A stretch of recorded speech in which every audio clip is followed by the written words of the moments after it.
A very good afternoon to you tuned into UBC TV. We welcome you to our lunchtime news. My name is Michael Jordan Lukumwa, and we'll go straight to what we have for you. The G77 plus China summit has demanded action during the summit for the future that is happening at the United Nations headquarters in New York. Prime Minister Right Honorable Robin Nabanja, who is attending the forum, presented the statement on behalf of the G77 plus China during the plenary at the UN headquarters in New York on Sunday. Uganda is the current chair of the G77 plus China, which is the largest intergovernmental organization of developing countries in the United Nations.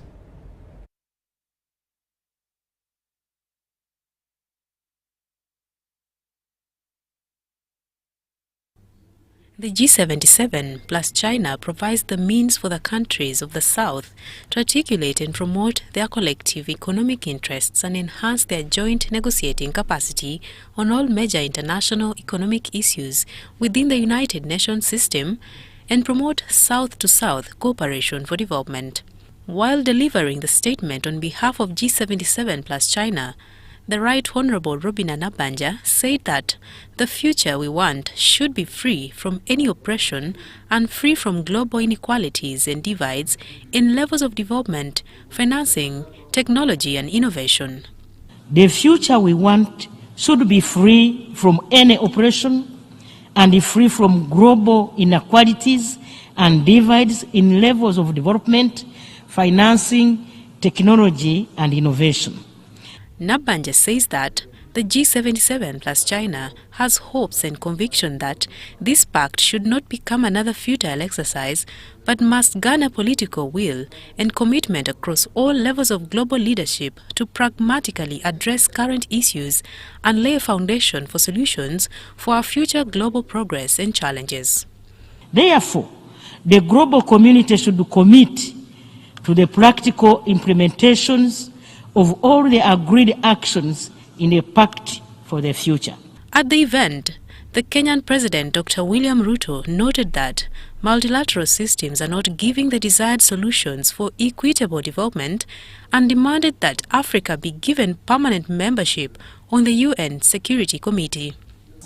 Today, we have no choice but to reject outdated systems and reimagine a framework of international cooperation that works for all 8 million of us in the planet. On his part, the UN Secretary General Antonio Guterres said that the Pact for the Future offers solutions to the prevailing global challenges. The Pact for the Future, the Global Digital Compact, and the Declaration on Future Generations open pathways to new possibilities and opportunities. On peace and security, they promise a breakthrough on reforms to make the Security Council more reflective of today's world, addressing the historic underrepresentation of Africa, Asia-Pacific and Latin America. The Prime Minister was accompanied by the Minister for Foreign Affairs, Okello Oryem, Uganda's permanent representative at the United Nations, Ambassador Adonia Ayebare, and the Head of Sustainable Development Goals in Uganda, Dr. Albert Byamujisha. The Summit of the Future in New York aims at producing an intergovernmentally negotiated, action-oriented pact for the future with chapters on sustainable development and financing for development, international peace and security, global governance, science, technology and innovation, youth and future generations, among others. Mariona Wori for UBC. The National Environment Management Authority, that's NEMA, has clarified on why they cut down trees during the Refugee restoration exercise.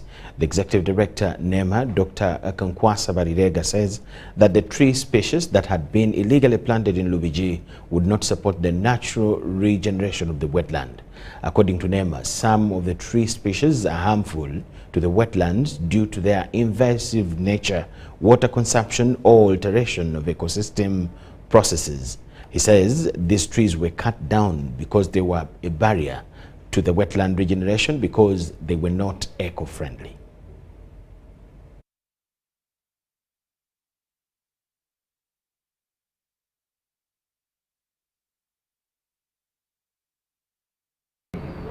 Exotic trees are not needed in a wetland. We want plant life, which is part of what was there. Because previously those trees were not there. They are introduced there.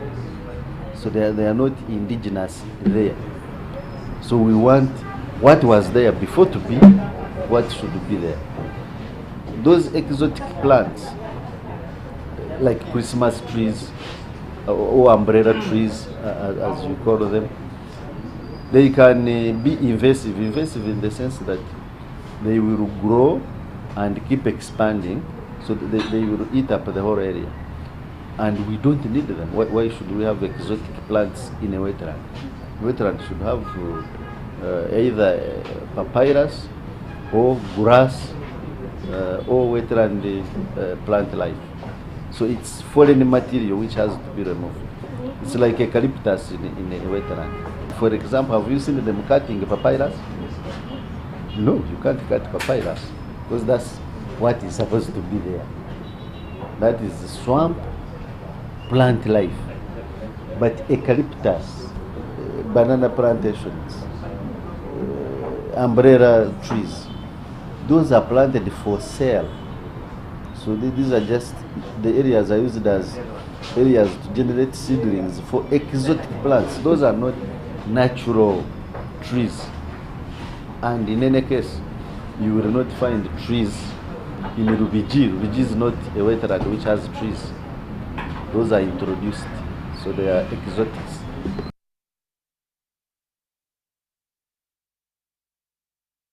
Authorities are concerned about the increasing cases of environmental degradation as the pressure for land acquisition increases in the city. The most affected natural feature is River Mpanga, which is the main source of water for the city and Kabarole district as a whole. During a tourism city, there was urgent need for land for development, which has increased the pressure on the environment. Some developers have encroached on river banks and swamps to establish structures. It's true, Fort Portal has been earmarked as a hotspot in regard to environmental degradation, and we are working with the other agencies to ensure that we have people comply to the existing laws in the protection of the environment. As an office of the Resident City Commissioner, we are working hand in hand with NEMA, first of all to sensitize the communities. We want people to know the risks of degrading the environment. Fort Portal RCC Businja Emmanuel says failure to gazette wetlands recalls law enforcement. Most of the areas to be concerned, or wetlands, have not been gazetted before. But lucky enough, we have had implementing partners who are working hand in hand with the city authorities to ensure that we do the gazetting of the wetlands. And we believe after the gazetting of wetlands to be much easier for us to enforce. Enforcing will be much easier after gazetting of the wetlands. Fort Portal City Senior Environment Officer Atugonza Gladys says the city has received funding from Join for Water to spearhead conservation efforts. This funding is going to help us to work with the communities so that we find alternatives for the people who are benefiting, who are depending on these wetlands. So we shall find the alternatives for people's livelihoods, and this will help us to reduce on the pressure that is being exerted on the wetlands and even on other natural resources. We are going to know all the wetlands that we have in the city. The study has found out which wetlands are more degraded, are more encroached, and those ones that need to be restored.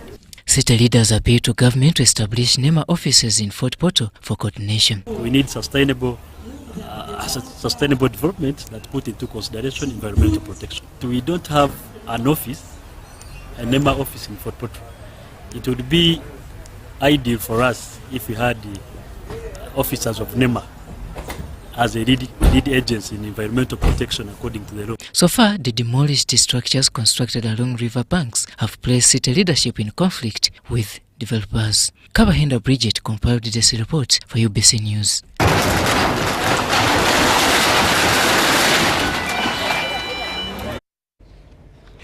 Medical experts have raised the concern over inadequate facilities that can offer mental health and psychological services to students at both public and private universities in Uganda. Dr. Richard Mpago, a lecturer at Soroti University, says that some studies have shown that 10 to 30% of Uganda university students are faced with mental health and psychological challenges. This was raised during the 16th Guild Presidents and 8th Dean of Students Conference that attracted over 200 participants from both public and private universities in Uganda. Cities create a platform where people of all walks of life meet, and within any population, there are vulnerable people with various challenges like mental and psychological related challenges. According to Dr. Mpango, there is need for universities to establish counseling centers and mental health units to ensure they adopt and develop modern technologies that can help offer support to people who need such services. When people join university, they are in the prime years of life. Between 16, 17 to 25. And that's the normal onset of most mental health problems. So every university is set up a service that can help, one, screen, identify those at risk and offer them support. Two, those who are affected already should be continuously supported to complete their education. It's important for universities to adapt and develop modern technologies that can be used within those counseling centers. Every university in essence should have a counseling center, a mental health unit that can help offer support to people who need services. We need to sensitize the university population about mental health. Catherine Andinda, the Guild Council member at Kampala International University Western Campus, wants psychiatrist centers established because there are breakup relationships in many universities. We as students are going through a lot of mental health challenges. Apart from the strict rules, we are having our fellows who are breaking our hearts. You know, a lot of relationships in schools. And these breakups bring about panic attacks. And so many people go for drugs, they go for liquor just to relieve themselves. So it is happening commonly with many students. They are taking drugs because they don't have an option. And some of these university counselors, we cannot approach them and tell them. I personally, in my home area, the university counselor is my neighbor. I cannot go and tell them my problem. So if we get those psychiatry centers, they should be even hidden, and the people who work there should be people who are not connected to their students, so that students are free to tell them their problems, and this will help them a lot. Macklin Agrokamo, the Minister of Culture and Social Affairs, Kabaale University, highlights the need for universities to have rehabilitation centers and accessible counselors because many students are mentally ill. It's really stressed to some extent because we have very many course units covering a lot in a short period of time. So it's quite stressing. We understand some universities have counselors, but there is also need to establish a rehabilitation and counseling, well-equipped centers. So to me, it's really important, and I suggest that if possible, all universities should have counselors, and those counselors' offices should be easily accessed by students. The student leadership, guild presidents, and 5 members from each guild cabinet, together with their dean of students from universities in the country, attended the conference. The 2 days annual general meeting and conference hosted by Soroti University in Soroti City was organized by Uganda Dean of Students Forum under the theme Shaping the Future of Ugandans' Education Through Innovation and Technology. Charity Marion Imnat and Emi Dilak-Salomo for UBC News.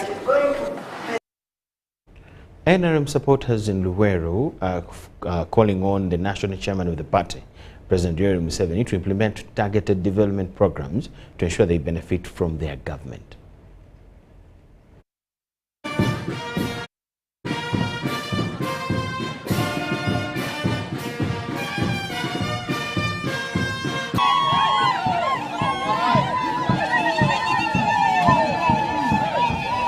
During a significant consultation at St. Paul Hotel in Kasana, The supporters, organized under the NRM Omuntu wa Wansi Development Organization, expressed their frustrations over perceived neglect.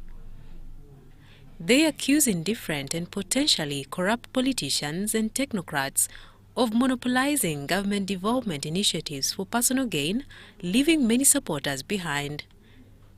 The grassroots members urged Museveni to establish a mechanism for addressing their grievances before the upcoming general election.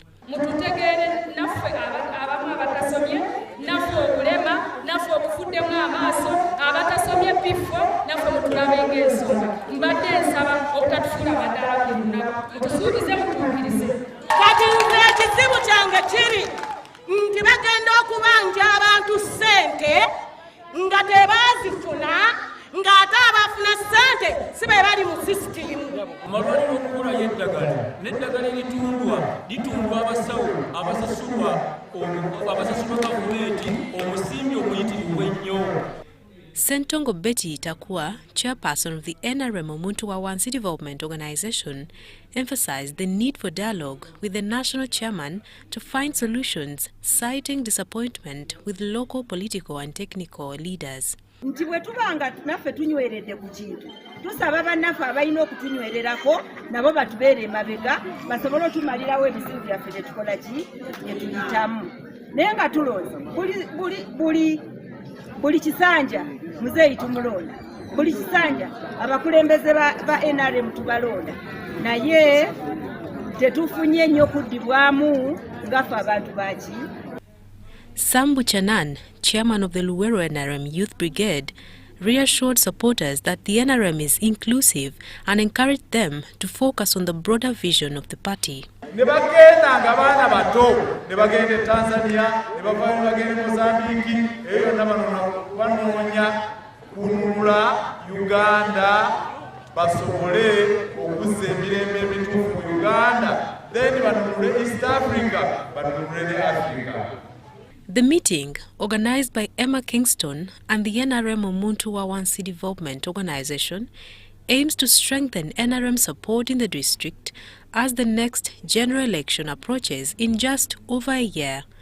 Sirina buyambi bwonna sina kye nsobola kwekolera lw'omukono guno omukono gunnuma. Singa Mr. Museveni, President waffe wa Uganda nampuliriza oba abamulinaanye nenfuna obuyambi nenzigibwamu fulagamenti eno ndi mulumbibu w'amaanyi. Tuli mu byekasana ndeeta omulwadde wange ng'ali bubi ne baŋŋamba genda ogula kanula genda ogula empiso genda ogula buli kimu kyokka omulwadde wange mulese ku kitaani ali bubi ngenda wa kusala mmotoka akola ki kuleeta ki ddagala eddagala balireeta mweriri mu ddwaliro liragawa.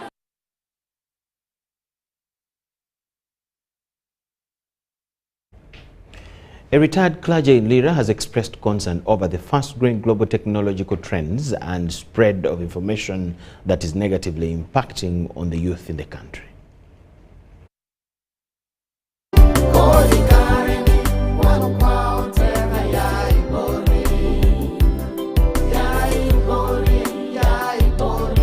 Tonight we are giving out a video of Taiwa Yai Polo.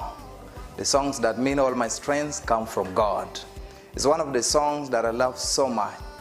The songs I feel like can resurrect with many people, including me. The world is now so much infected with the global trends of development. The level of technology has gone high, and the level of deceit also is high.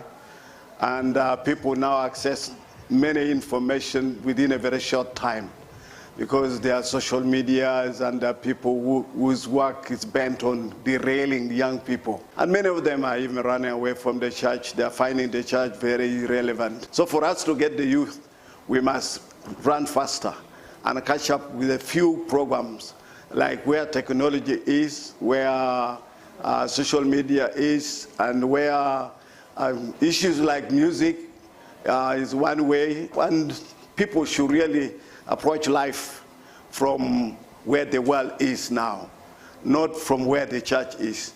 the church must walk to the world and see what is in the world. The only way to get wealth is through hard work.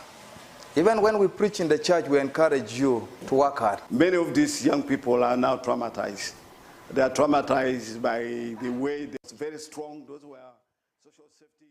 We thank you so much for watching, and let's take a short break. Don't miss what we have on return.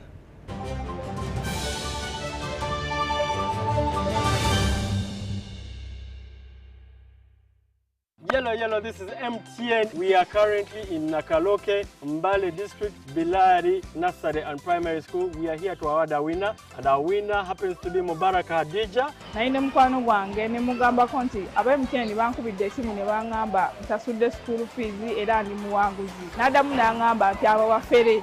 Nze ne mugamba nti naye babanga bafere. Bangambe bagenda kujja school fees wange bamuleete. Kandi ndo olunaku olwo banaaba baleeta school fees awo ndyoke nzikize nti si bafere. Abazadde abali eyo mbagamba beeyongere okukozesa MTN Momo okusasula school fees w'abaana baabwe bajja kuba bawanguzi nga nange weepangudde olunaku lwa leero. Abantu bawangula *165*80# osasule school fees. Kozesa ne Momo app osasule school fees. Together, we're unstoppable. It's true what people say, that when I wash and you wash your hands with soap, we'll have less infections as Ugandans. After all, it's hands that handle money. It's hands that feed us. Hands that prepare soil for farming. Hands that we use to learn. And hands that we use for fun. When I wash and you wash, it means clean hands for all. So, wash your hands with soap and clean water regularly to keep away infections and disease-causing germs. This message is from the National Hand Washing Secretariat with support from UNICEF.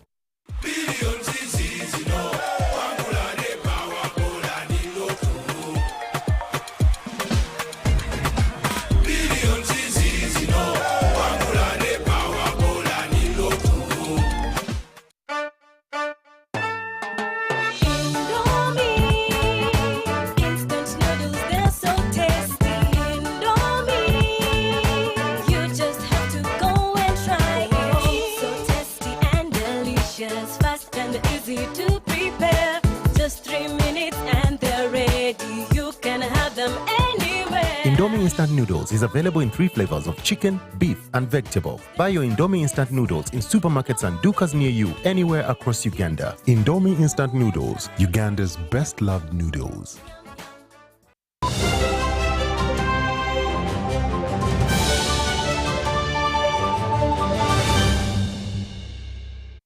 Thank you so much for watching, and welcome back from the break.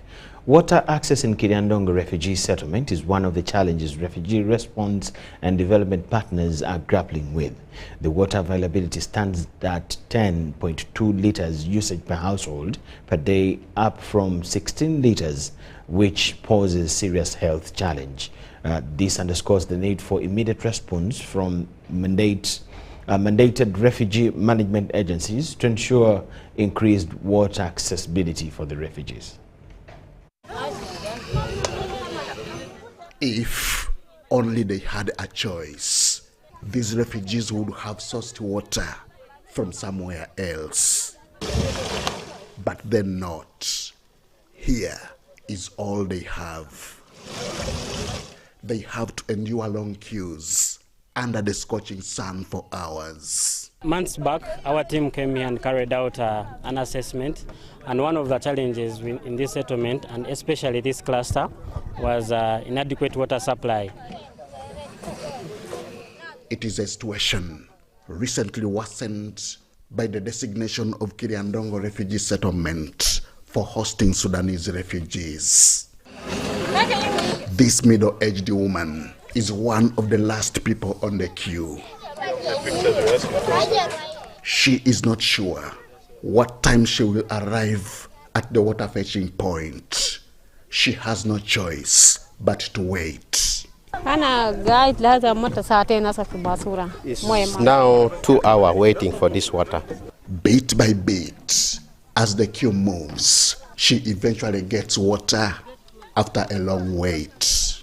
Even when she cannot afford a smile, for now, she should be relieved, at least temporarily.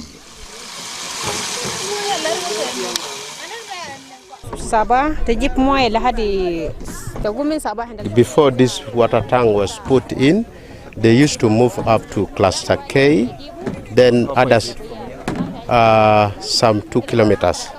Then cluster A, they collect water from there, but sometimes if it rains, they take the water from the rain. But this water tank had come and it had supported them greatly. This particular water source is as a result of an intervention by Uganda Red Cross. They sought to change the worst situation to what it is now. Yes, this water we are tracking is from an already existing water system which is treated. So when we set up our tank there, our tank has a liner which protects it from being contaminated. It also has a roof that protects it from people throwing in maybe sand, maybe even other items. They now want to work towards making the situation better. We have plans of setting up 3070, which accommodates 70,000 liters of water. Then when we set up that T70, we shall stretch out 3 taps in this cluster to prevent long queues of water so that people are able to access water nearby. The challenge is acknowledged by the Office of the Prime Minister and the United Nations High Commission for Refugees. Both welcome the intervention from Uganda Red Cross. I think the main challenge is the ability to help. How much can they do with what they have? So they are here. The presence itself helps because protection work also starts from having time to listen. The borehole, you can see a line of jerrycans. Sometimes we go at night, you find even midnight people are still fetching water. That's when I feel it's too much. But with the availability of resources of the essential services, there would be no cry of saying this is too much. Kiriandongo Refugee Settlement is currently home to over 120,000 refugees. Majority of them are women and children from North Sudan. Henry Okrut, UBC.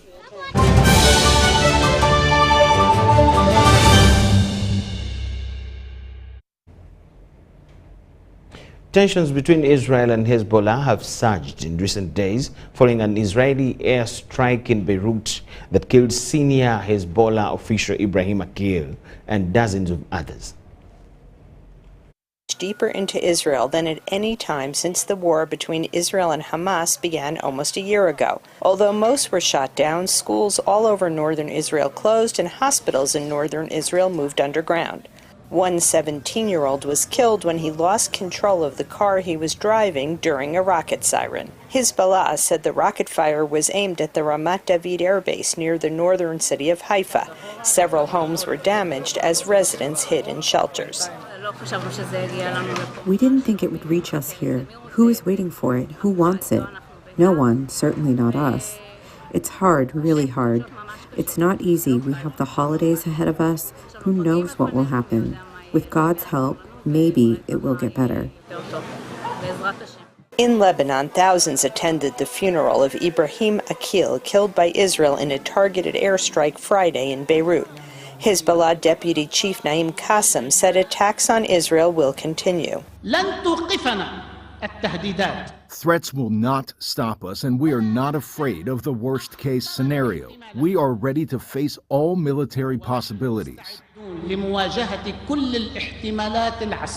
Israeli analysts say that Hezbollah has suffered a severe blow in the past week, starting when thousands of pagers exploded in a complex operation attributed to Israel.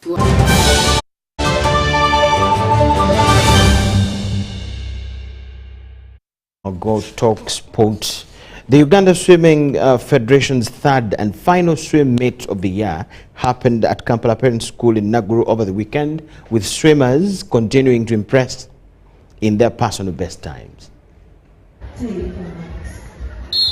Over the course of the weekend, the 2024 Uganda Swimming Federation League was a success. The third league meet was dominated by Dolphins duo Aziku Ian and Pendo Kaumi, who were impressive. Pendo targets 100 freestyle 154. He finished to a second position with a 55.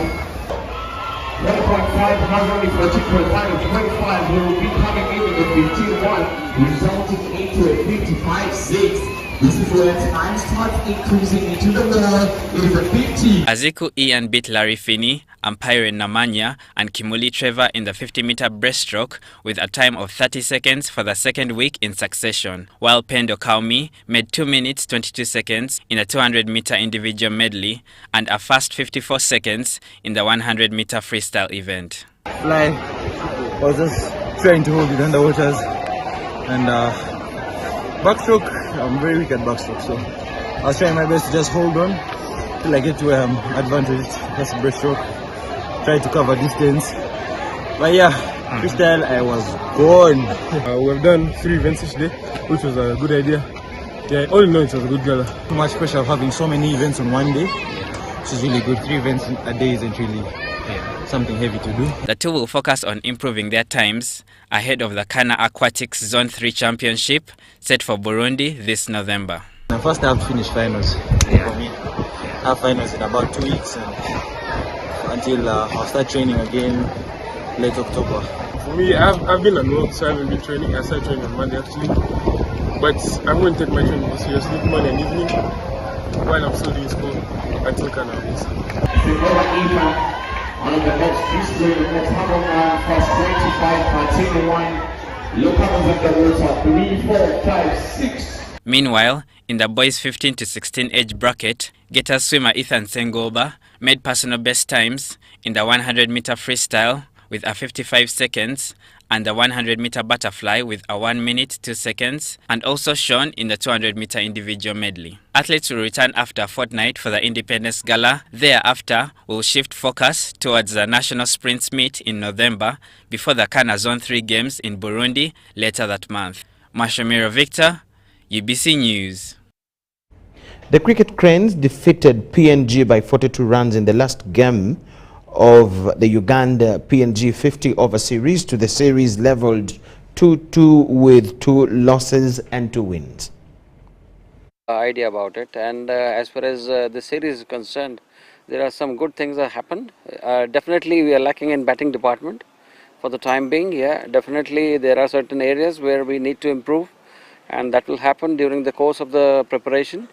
And as far as bowling is concerned, we're quite happy, and fielding is also decent, and we have already identified, and yeah, batting is a concern. We'll definitely address that. We are also given a couple of run outs also.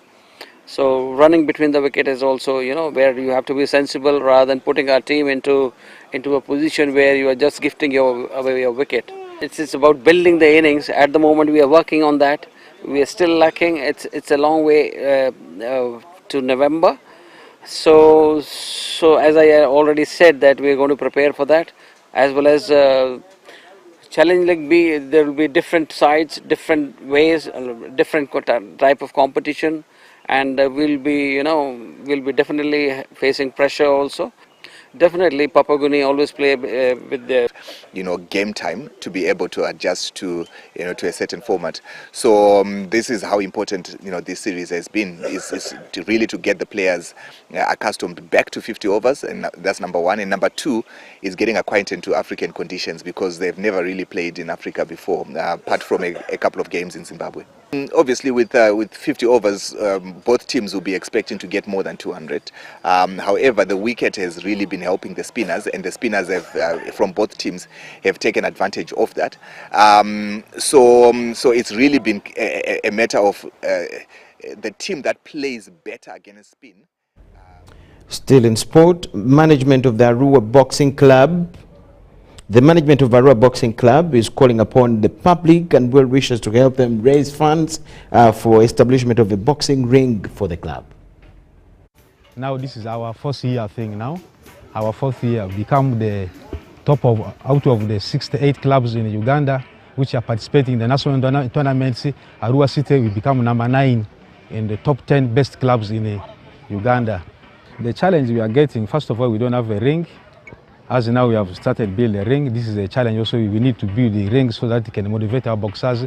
Right now we are supposed to be living here with the team on 7th this month for the National Novice Boxing Championship, which is going to take place in Lugogo. But the day of some influence with the federation, they have pushed the date will be communicated later. A ring that is not actually approved by UBF. With the little resources that we have been getting from our aerobics members and some of our supporters, fans that are outside that have been helping us, we saved this and we have started establishing a ring. And the ring that you see we have established here has actually reached finish up the ring.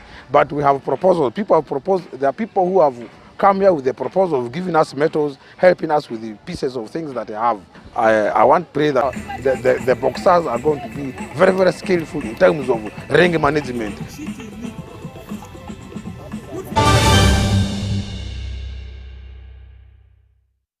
For you this afternoon, thank you so much for watching. We'll catch you in our other bulletins. My name is Michael Jordan Lukomwa. Bye-bye for now.